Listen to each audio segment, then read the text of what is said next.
Ang lulupit ng sinabi dito ng ating Vice President Sara Duterte. Dito po kahapon sa araw ng kalayaan.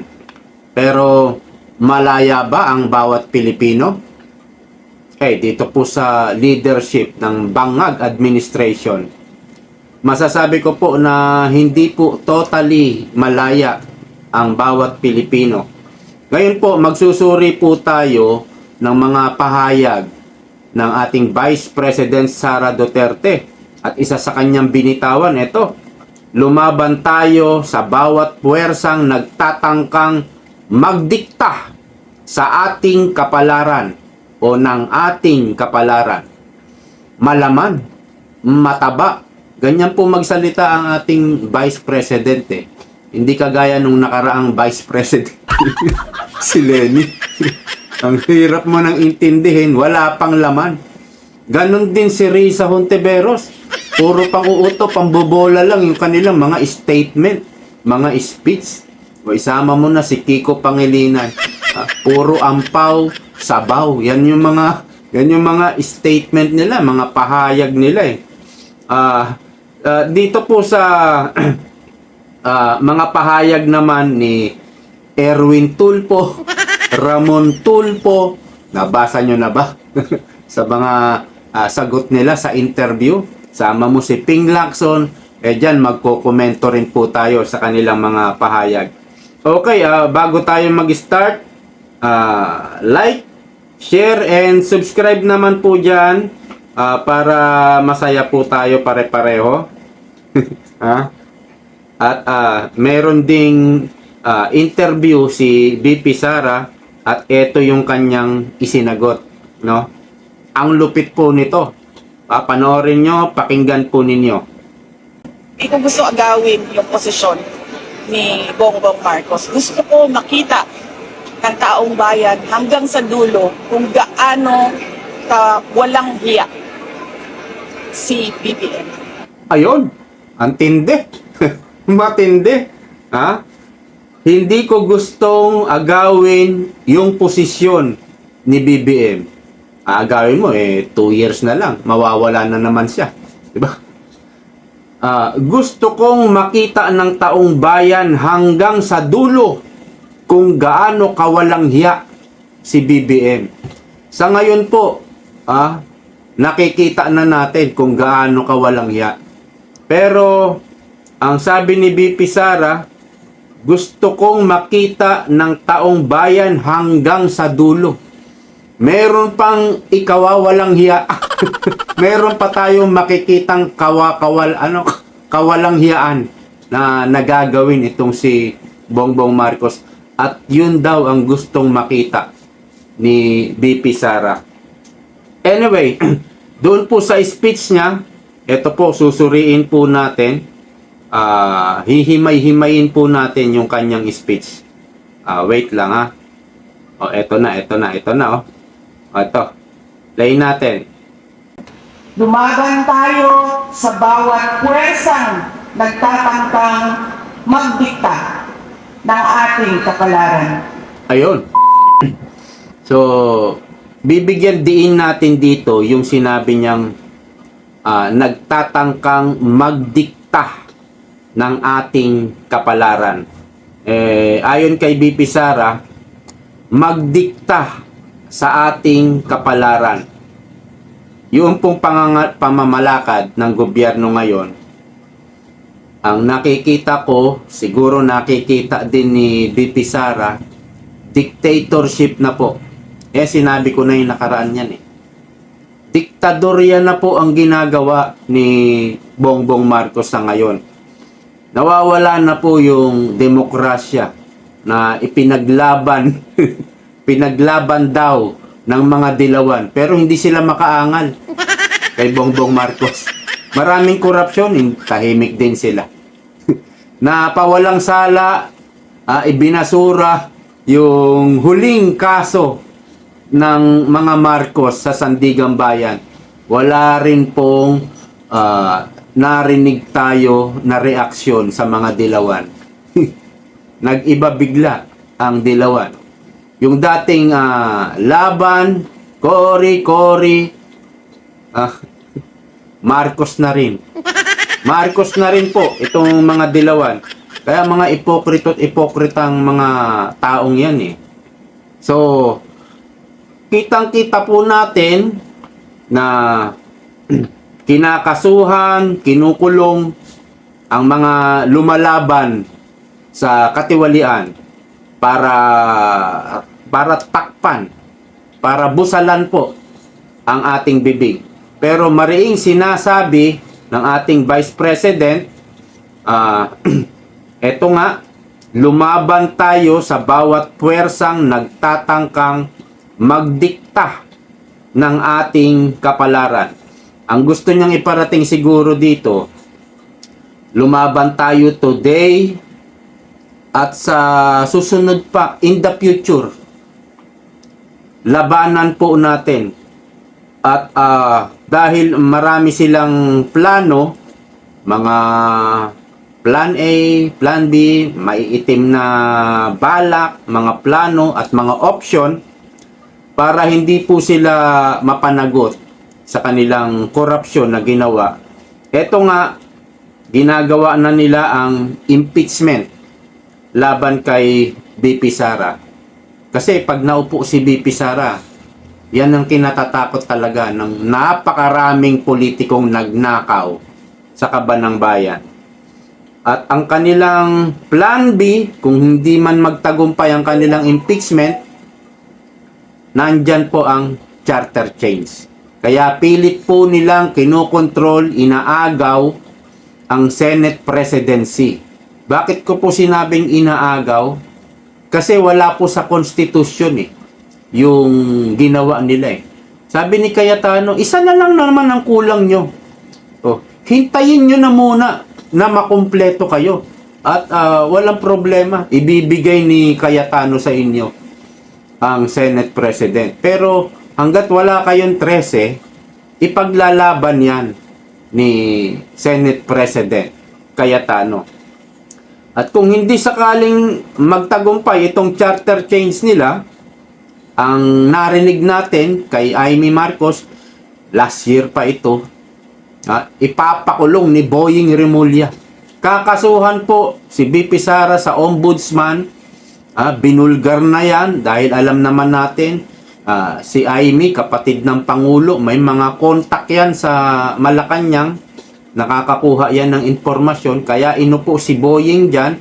Maraming purpose yan si Boying Isa na dyan, ipapakulong si BP Sara. Kung sakaling hindi siya ma-impeach at hindi magtagumpay, hindi matuloy ang charter change, ayan, ipapakulong na lang po ang ating Vice President. At kung sakaling hindi pa rin sila magtagumpay, kamakailan lang narinig natin, pati si BP Sara, ipapaaresto sa ICC, dadalin sa dahig. Narinig natin yan sa mga kalaban. Diba? O kaya naman, kung hindi pa rin sila magtagumpay, hindi nila maaresto at mapadala sa ICC, ito na yung pinaka-worst na pwede nilang gawin. Ipa-assassinate si BP Sara. Hindi po imposible yun. Si Donald Trump nga tinangka gumanon lang napaano lang napagalaw lang yung muka dinaplisan lang sa tenga. Pinagtangkaan, presidente ay hindi pa pala siya presidente pero kandidatura siya, kandidato siya ng pagka-presidente ng Amerika. At nakita nyo naman yung security ni Trump doon sa video, napakahigpit.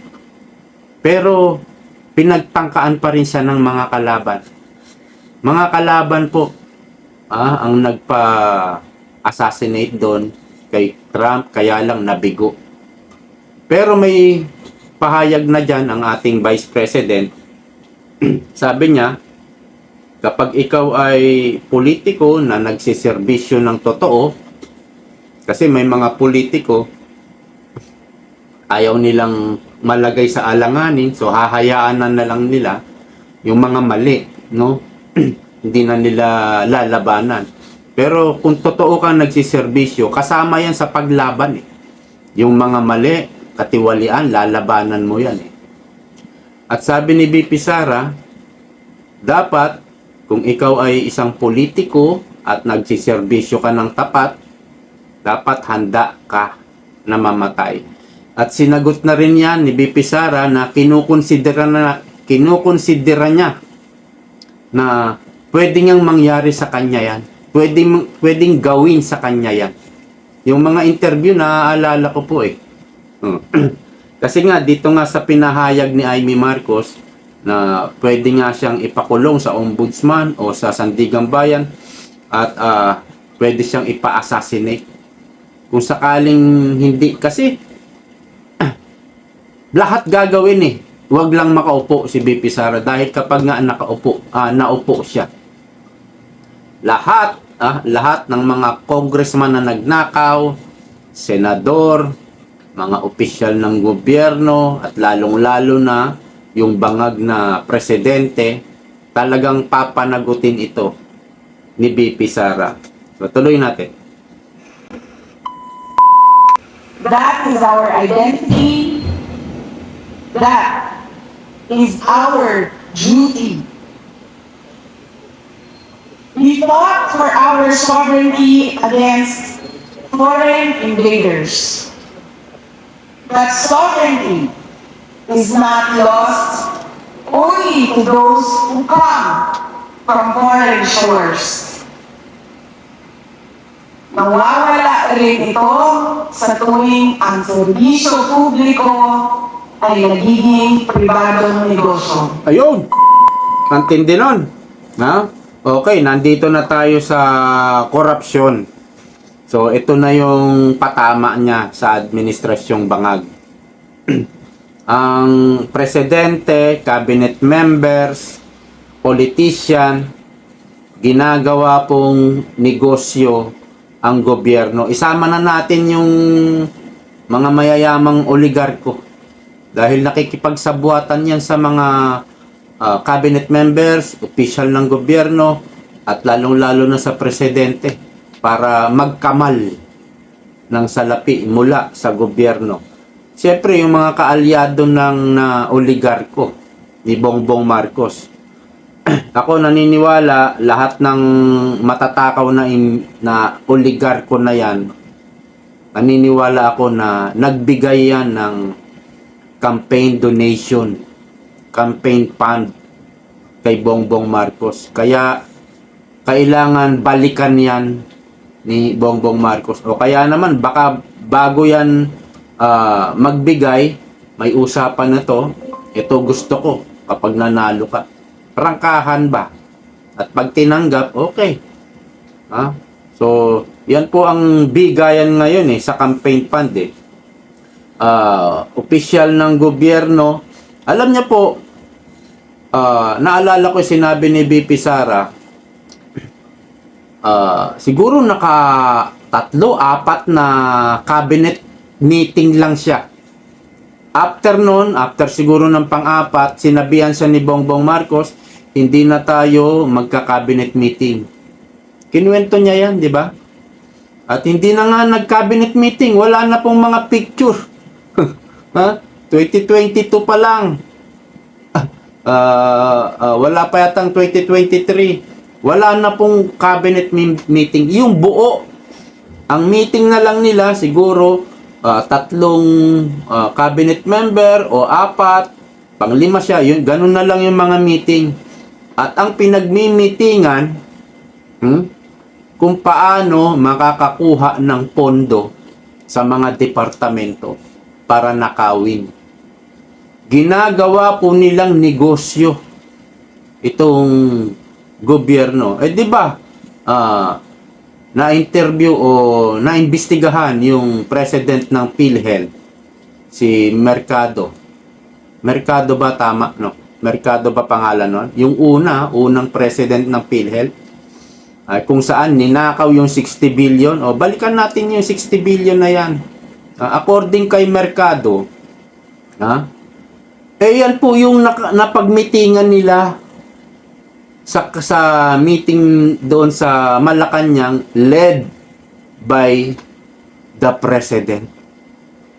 Inutos po ng Presidente. So, ano yung pinagmimitingan nila? Negosyo, korupsyon. Yun po yung pinagmimitingan nila. At yan ay nabulgar ni Mercado sa investigasyon sa Senado. At itong mga politiko, ito parang nasabi ko na nakaraan, itong mga politikong ito, lalo na sa mga congressman, nakita kasi nila yung leader nila eh. Yung speaker namin, putya, antindi magnakaw. Malakihan talaga. Kumbaga, halos ubusin, limasin ang pondo ng bayan. Nakita nila eh. Kaya, anong mangyayari kung ang leader mo, sila pa yung nagbibigay o sila pa yung nagpapakita ng isang hindi magandang halimbawa. Teka lang nalolobat po yung aking laptop So, gagayahin at gagayahin. Kasi kung ano yung halimbawa na pinapakita nila, gagayahin po yan ng mga nasa baba. Ganun din po ang nakita nila kay President. Nakita nila, putya, hayop nung magnakaw. Kita nila yan. Alam nila yan. Kaya, ang nangyari, malawakang korupsyon. Lahat po ng region, may flood control, lahat po sila.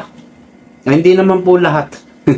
Pero according sa mga diskaya, 150 congressman ang papangalanan niya. Biruin mo yun. Kalahati ng mga member ng congressman. So, yan po ang nakita ko sa mga politiko kung bakit grabe kalala itong corruption ngayon. At dito nga naman sa President, ngayon po, negative na ang survey kay Bongbong Marcos. Ang pinakamatindi sa kawalangyaan ni Bongbong Marcos, ninakawan na tayo, tuloy-tuloy na pagnanakaw, hanggang ngayon may corruption dyan. Wala pa rin tayong proyektong makita eh. Programa, puro ayuda. Wala tayong makitang matatag na programa. Dahil may corruption pa rin. Yun yung priority. At ang pinakamalala at kawalangyaan ni Bongbong Marcos, patuloy tayong binobola. Patuloy po. Ito yung sasabihin niya, iba naman yung gagawin. Yung sinasabi niya, iba sa ginagawa niya. Panloloko po. At patuloy tayong dinadaya sa mga datos. Sasabihin niya ganito, pero sa original na datos, sa mga indicators, iba. Kagaya ng sinabi niya nakaraan, itong second quarter, tumaas daw yung GDP natin. Parang, nireport na nga ito na 2.3 lang ata, 2.8 ang ating GDP. Parang binanggit niya, parang 5 point something. Kita niyo pandaraya. Manood kayo sa interview kay Guidote, yung babae, ekonomista yun eh. Laging ini-interview yun sa SMNI. Patuloy po. Biruin nyo, ninakawan na tayo, gagaguhin pa tayo, lolokohin pa tayo ng ating presidenteng bangag na yan. Antindi, di ba? So, yan ang gustong makita ni BP Sara, gustong makita ng taong bayan hanggang sa dulo kung gaano kawalang hiya. Yan si bangag na presidente natin. Wait lang Okay, tuloy natin. Kung ang mga opisyal ng gobyerno ay mala sindikato Yun! sa pagnanakaw ng pera ng bayan. Every peso stolen from the people's treasury steals a child's freedom from hunger. It steals a student's freedom from illiteracy or substandard education. It steals a patient's freedom to obtain quality health care. It steals a worker's freedom to earn a decent living. Okay. Matindi itong banat ni BP Sara, no? Opisyal ng gobyerno ay malasindikato sa pagnanakaw ng pera ng bayan. At ang gusto niyang sabihin, hindi lang po pera ang ninanakaw. Marami pong mga nagugutom na para sana sa kanila. Na may mga inilaan na pondo, ninanakaw pa rin. Kaya, tignan niyo po sa PSA. PSA ba yun? O, yung indicators doon ng mga bilang ng mga nagugutom. Doon makikita nyo. At yung substandard education. Dapat seryoso ang gobyerno dito na palakasin ang basic education dito sa ating bansa. Kaya lang wala hanggang ngayon mababa ang kalidad. Substandard nga ang tawag ni BP Sara. Sayang kung nagtuloy-tuloy lang siya sa pagiging DepEd Secretary niya. Bangag lang kasi talaga yung presidente. Kaya napilitan siyang mag-resign dyan. Pero mapapalakas ni BP Sara yan. Yung basic education dito sa Pilipinas. At itong quality healthcare, ninakaw po din sa atin. Of course, pera yan, may pondo, ninakaw. Pero yung quality education, yung mapalakas mo rin ang education, healthcare pala, yung quality healthcare, yung dekalidad, na meron tayong public hospital na dekalidad, na maipagmamalaki natin, matutuwa tayo, maganda facilities, kumpleto sa gamot, siguro na kumpleto na sa mga aparato, dapat pinapalakas Kaya lang, may monopolya dito ay yung mga mayayaman, yung mga baka oligarko rin, kasi ayaw nilang umunlad ang mga public hospital. Kasi doon na magpupuntahan ng tao. Kahit mayaman, doon na rin pupunta. Maganda mabango, malamig, kumpleto sa mga gamit, sa gamot.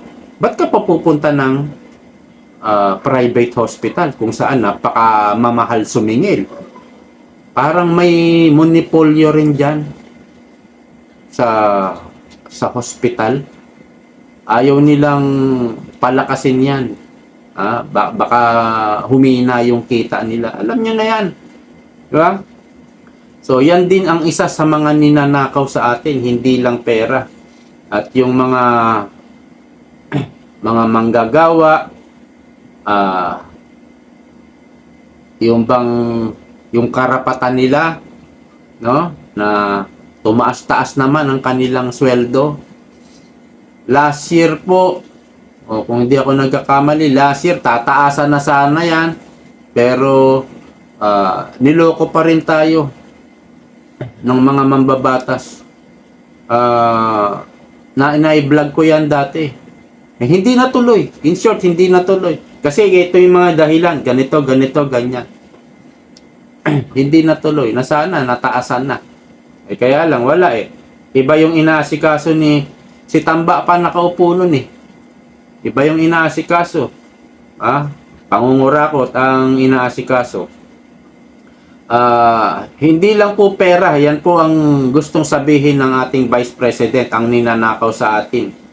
Kasama na rin sa ninanakaw yung opportunity, sabi niya, dignity, and hope. Yung pag-asa po na nawawala na rin sa atin. And ultimately, freedom. Dahil nga araw ng kalayaan kahapon, parang ninanakawan na rin po tayo ng freedom. Malinaw sa ating constitution, freedom of speech, freedom of expression, pero wala na po wala na rin po tayong freedom. Si Chavit Singson, nagpiyansa lang. Na-picturean na rin ng mugshot. Lumalaban sa corruption kakasuhan ka. So, anong tawag dyan? Paninikil po ng karapatan yan. Dito nga sa ating freedom of expression. So, may kalayaan ba tayo? Sa pananalita at sa expression? Wala. Wala po. Kaya, yan po ang ibig sabihin ng ating Vice President. Kumbaga, bawal silang sitahin. Ganyan po, lalo na yung mga congressman, mga congresswoman. Yung iba naman nakakalungkot, ibang mga kababayan natin, na bigyan lang ng 500 pesos. Palakpak, no? Palakpak. Ang galing ni congresswoman, ni madam. Ang galing. 500 lang. Kung makapalakpak. Sasabihin pa, mahal naming congresswoman, mabuhay po kayo. Sana naman mag-isip-isip kayo, mga ginang, mga nanay, mga lola. Yan yung napapanood natin. Isipin din po ninyo yung mga anak nyo, yung apo nyo, yung future, na gagalawan nilang mundo. Kung mananatili yung congresswoman nyo dyan sa distrito nyong magnanakaw, mabigyan lang kayo ng 500, 1,000, wala na. Anyway, tuloy po natin itong pahayag ng ating VP Sara. Every ghost project Yo! is a classroom never built. Every corrupt contract is a road that was never built for farmers to bring their produce to the market. Ang korupsyon ay hindi lamang pagnanakaw ng pera. It steals opportunity. It steals dignity. Ayun. And it steals hope. Yun. And ultimately, it steals freedom itself. Ayan. Rizal, Bonifacio, Luna, and thousands of other Filipino heroes fought so that every Filipino could live with justice, dignity, opportunity, and hope. Mga kababayan, freedom is never permanent unless it is defended. Sovereignty survives only when a people refuse to surrender it. Hope survives when citizens refuse to accept bad governance as their destiny. Ayun. Ito magandang sinabi ng ating Vice President. Hope survives when citizens refuse to accept bad governance as their destiny. Kung alam nyo ng mali ang ginagawa ng congressman nyo, mayor nyo, governor, congresswoman, kung alam nyo ng mali, dapat wag nyo nang tanggapin. Ano nga sabi? Lumaban tayo sa bawat puwersang nagtatangkang magdikta sa ating kapalaran. So malinaw, no? Kapag mali, huwag nating tanggapin. Dapat mayroon tayong gawin. Malinaw po yung mensahe ng ating Vice President. Hope survives when citizens act together, have their voices heard, demand what our heroes fought so gallantly for. The right of every Filipino to a dignified human life. Hope survives when our people believe they have a better future. Piliin natin ulit ang paglaban kaysa pagsuko, ang dangal kaysa sa pagpapasakop. Piliin natin ang katotohanan. Piliin natin ang pananagutan. At higit sa lahat, piliin natin ang pag-asa. Mga kababayan, ang lahat ng ginagawa natin ay para sa Diyos, sa bayan, at bawat pamilyang Pilipino. Syukran. So, itong panghuli na sinabi ni BP Sara nga na piliin natin ipaglaban yung video kahapon kung saan nagpunta ng Gensan si Bongbong Marcos. Napanood niya ba? Ha? Sinisigawan si BBM, magnanakaw! Magnanakaw! Mga ale, mga nanay ang naririnig ko, babae. Ha? Sinasabihan si Bongbong Marcos, magnanakaw. Paglaban po yun. Yun ang mga dapat nating ginagawa. Ha? Labanan yan. Dahil mali ang ginagawa eh. At yung isa naman, isang matandang babae, balik mo pera namin! Ibalik mo pera namin! Halos murahin na. Dapat nagsasalita. Piliin nating lumaban. Yan po ang napakagandang mensahe po ng ating Vice President. Para sa atin. Para din sa future ng ating mga anak at mga apo. At kaapu-apuhan. Yan po ang kanilang gagalawang mundo. Ay kung hindi po natin lalabanan yung mga katiwalian, kamalian ng gobyerno ng kasalukuyan. So ito po, mag-react po tayo dito sa sinabi naman ni Erwin Bendalo Tulpo. Ito. Excuse. No, I love my wife and my children. So I cannot do that. And then I am a prayerful person. What? What the? No, wala po akong babae.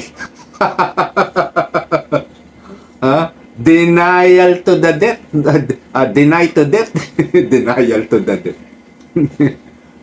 Siyempre, aamin ka ba? Hindi ka pwedeng umamin na wala akong babae, Kahit binubugbog ka na ng asawa mo, dapat huwag kang umamin. Diba? Lalo na aamin ka sa taong bayan. Naku po, napakamaling desisyon yan. At meron pa siyang sinabi. Oh, asan na yun? Ito. Nasali lang ako sa flood control issues dahil base sa mga survey, gusto ng masang Pilipino na tumakbo akong presidente at kalabanin si Sara Duterte. Ginamit iyon para babagsakin ako. Wala na to. Ganyan siguro yung mga magnanakaw, nababaliw na eh. Ha? Ito siguro yung mga iniisip niya bago siya matulog, no? Ano kayang palusot ang maganda? Ha? Baka makasalubong ako ng media, ano kayang maisasagot ko? Ha? Araw-araw nag-iisip ng palusot. Diyan, nakaisip na naman siya. Bago to eh. Bagong palusot. Ha? Kita nyo, oh. Nasali lang ako sa flood control issues dahil base sa mga survey, gusto ng masang Pilipino na tumakbo akong presidente. Nasaan yung survey na sinasabi mo? Ha? Nasaan yung survey na yan? Yan po ang mga nangyayari kapag ikaw ay pikon na. Ha? Inis ka na dahil ang daming umaatake sa'yo. Kahit out of this world na palusot dahilan, yan, pinipilit mo. Baka sakali makalusot. Bendalo. Ha? Marami ka ng atraso. At sasabihin mo pa, gusto ng masang Pilipino na tumakbo kang presidente ayon sa survey. Ipakita mo yung survey na yan. Punta naman tayo dito kay anong pangalan to? Rapi Tulfo. Diyan na naman sa kapatid niya. Na ito sabi, never po talaga kami nagpadikta sa Malacanang. Siguro sila po. Ang sinasabi niya, Cayetano Black, nagpapadikta sa DDS. Cayetano Black, nagpapadikta sa DDS. Huh? Kaya, takot na takot sila kung ano yung lahat ng kilos nila, kung ano yung maniobra ng mga trolls nila, doon po sila sumusunod. Di ba? Di ba katawa-tawa? Ha? You are out of your mind, mga tulpo. Dahil na yan sa mga korupsyon na ginawa nyo. Nabubuang na kayo. Biruin mo, sabi niya, siguro, Cayetano Black, nagpapadikta sa DDS. Sa amin, kami ang sinusunod ng mga senador. Diba? Mga katawa-tawa itong mga nag-iisip pa ba ito? Mayroon naman tong team. May mga empleyado. Mga abogado naman niya sa mga empleyado niya. Bakit ganito yung nire-release ng boss nyo? Napaka-imposible. Biruin mo, si Cayetano susunod sa dikta ng DDS? Ha? Ano bang dinidikta namin? Ano ba dinidikta namin? Ha? Kami mga DDS, kung ano yung sinasabi ng mga senador, doon kami nagre-react. Wala kaming ina-advise sa mga senator. At kung mayroon man, very minimal lang. Paano kami susundin? Paano kami papansinin? May mga sarili po kasi yang utak. May mga sariling desisyon. Hindi kagaya nyo. Obvious na obvious. Mga anti-flood control investigation kayo. Mga anti-investigation kayo eh. Ayaw nyo ng investigasyon dahil lahat kayo, hindi naman lahat. Wag naman lahat. Baka si Lito Lapid hindi nakatanggap ng maleta. Pero kayo, Erwin Tulfo, Tulfo Brothers, Soto, Lacson, yung mga Dilawan, lahat kayo, except sa iba, kay Lito Lapid, baka wala naman. Lahat kayo, mga tumanggap ng maleta, kaya kayo ay anti-flood control investigation. At dito naman po kay Lacson. Lacson.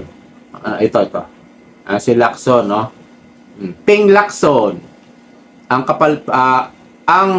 palakpakan at hiyawan kay Gatchalian ay simbolo na tanggap na siya ng publiko.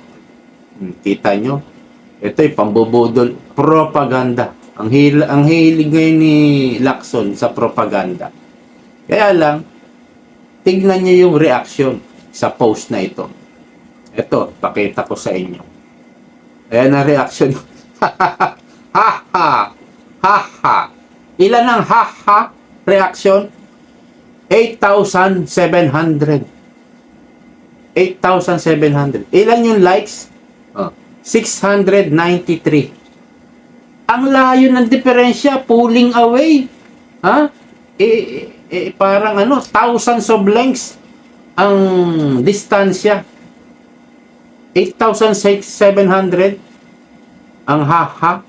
Yung nag-like, nag-approve, 693 lang. Wala pang 700. Yung angry, 110. At yung heart, 83. Biruin mo, yan yung reaction sa post mo, Lacson. At saka, ang tindi po nito ni Erwin Tulfo, balikan lang natin. Sa survey daw, gusto ng masang Pilipino na tumakbo akong presidente.